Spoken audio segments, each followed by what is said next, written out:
All right. Hi there. How are you? I'm very good, very good. How are you? I'm good. I'm good. Thank you for doing this. Me and the Italia Theater company is very, very thankful. Where are you right now? Right now, I am the sunny island paradise of Bermuda, just like the triangle.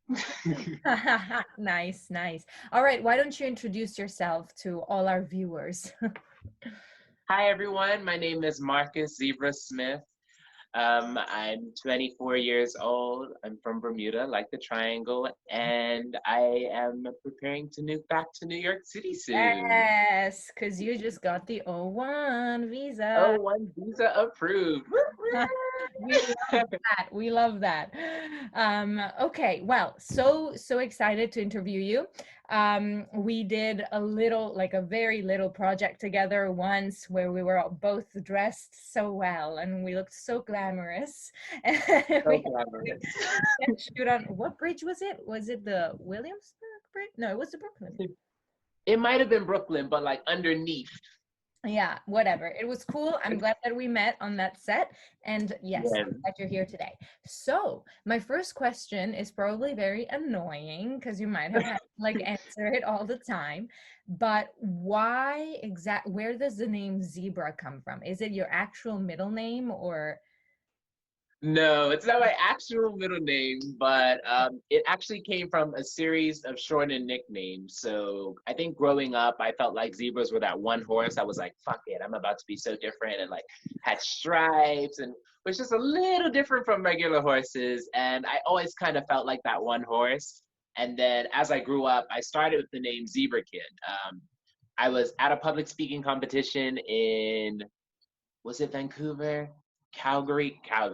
Mhm. And I had on a zebra hat for the entire public speaking competition. They were like, "Oh yeah, you're the kid with the zebra hat." So I was Marcus Zebra Hat Kid on Facebook. That got too wordy, and then we took out the hat, and then I became Zebra Kid.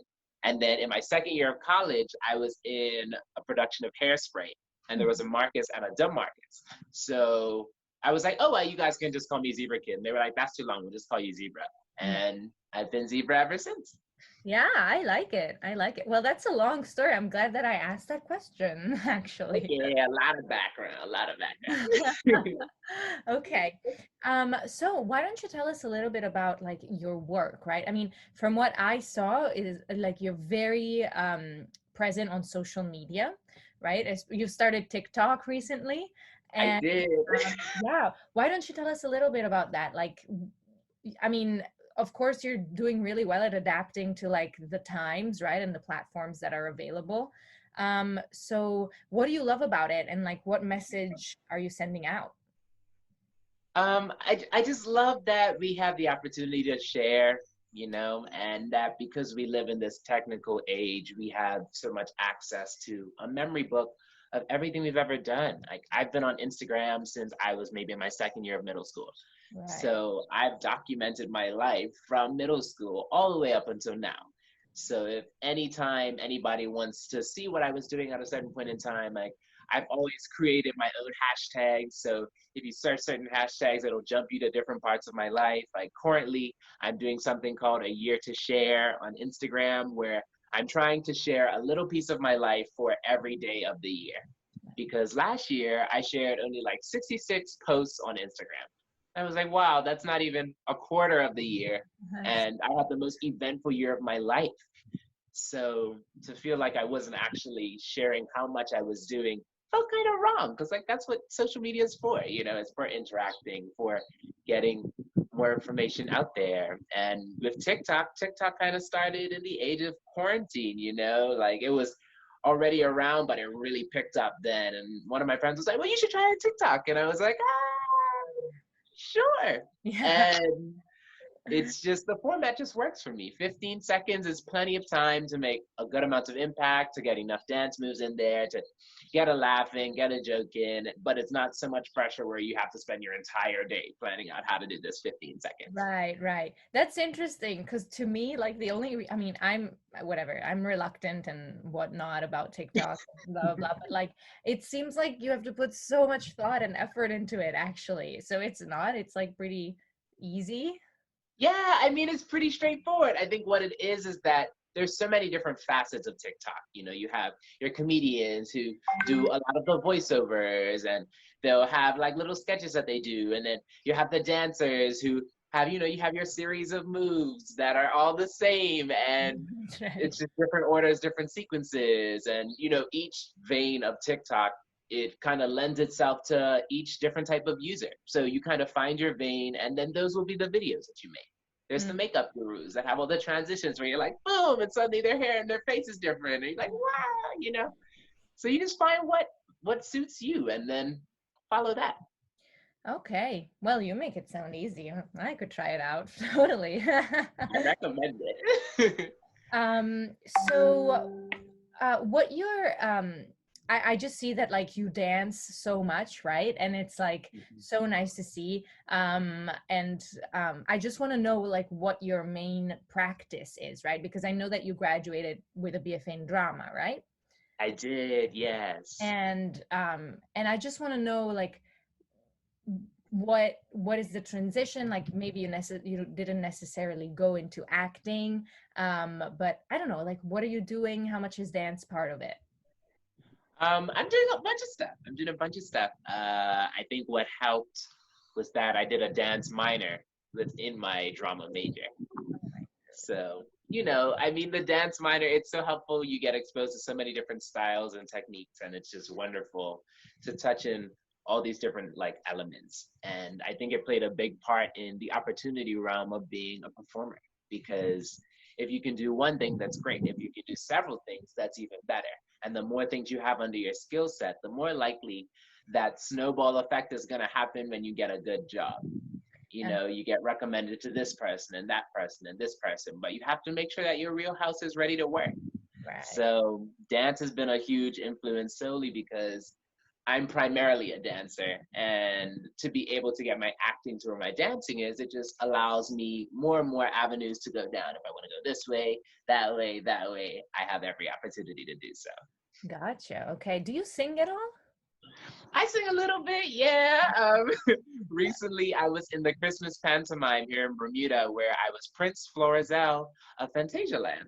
And Nice. What?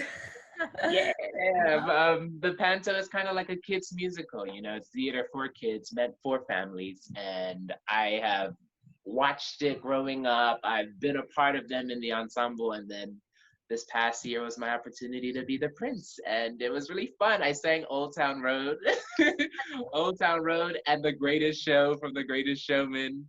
Oh, So those are the extremities of the things I've sang. great, great. Okay, amazing. So, why don't you tell us a little bit more about like how you're from Bermuda and what the scene is like over there, and versus what it is in New York, and like how it influences you to be from there. Right, Bermuda is small, 21 square miles is roughly 1 square mile smaller than Manhattan. So if you would think that Manhattan is all I've ever known in my life, and then to be able to move to somewhere like New York City, which is like 7 Manhattans in one, is it's just huge. I think it creates a very unique lens for the way I see things, because being from somewhere so small, anywhere that isn't everything I've ever known is a world of wonder. New York City is these giant buildings where you're breaking your neck looking up to see the tops of them, and these wind hallways, but there's still these beautiful parks, and there's water nearby, which is just so different from the island that I grew up on, which is just, oh, I think those are the things that help me create what I create, is knowing that there are some people where I'm from where these 21 square miles that I live on is all they'll ever know.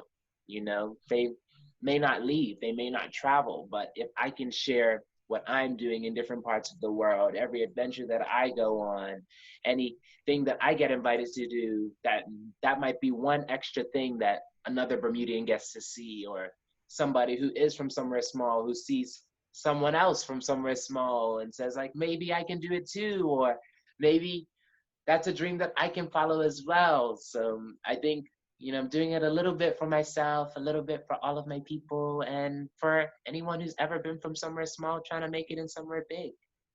Nice, nice. That's wonderful. That's lovely. Um, so just to, end this or, sort of close this, what are your plans for when you get back? And tell us where we can find your work. I mean, of course, like your social media platforms are amazing. By the way, I want to congratulate you for how well you dance in heels, because I like when I love wearing heels, I really do. And then when I go out after a while, I'm like, "Ugh, I'm Yep. Oh, my feet. Oh, yeah.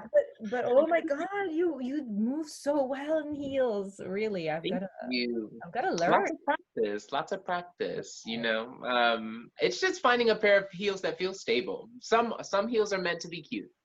Some That's are meant to be cute and solely that. right. Yeah, I think that's all of mine, actually. Probably, yeah. All right. So what are your plans? If you have any, and where can we, find your future work?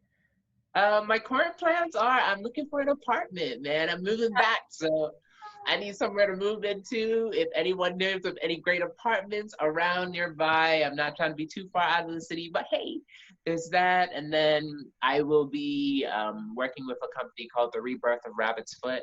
And they create art and theater productions throughout the city and across the US. I mean, of course, that is to be determined, but Right. still creating art as well as it can. I will be dancing in a movement company called Witness Relocation Okay. this coming year, and hopefully be working on some projects through that. And then I will also be working as a dancer for a company called High Tech Moda, which is a fashion company. And when they have their January, February shows and their September, October shows, I will be dancing in their productions.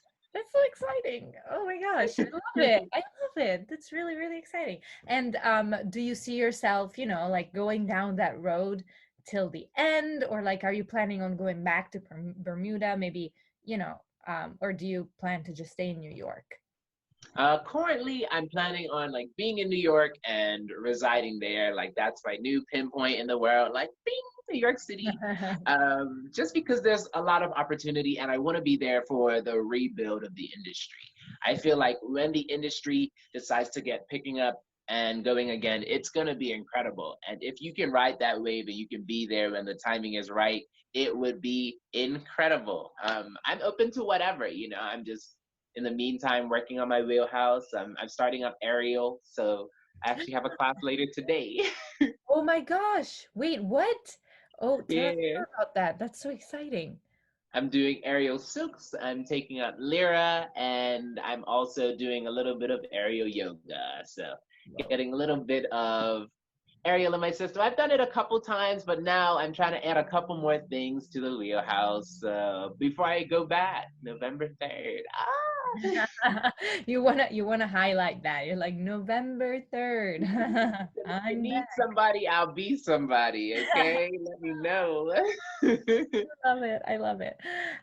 Okay. Well, is there anything more that you'd like to say? Maybe give I don't know, a shout out to anyone or anything. Please go ahead. Thank you.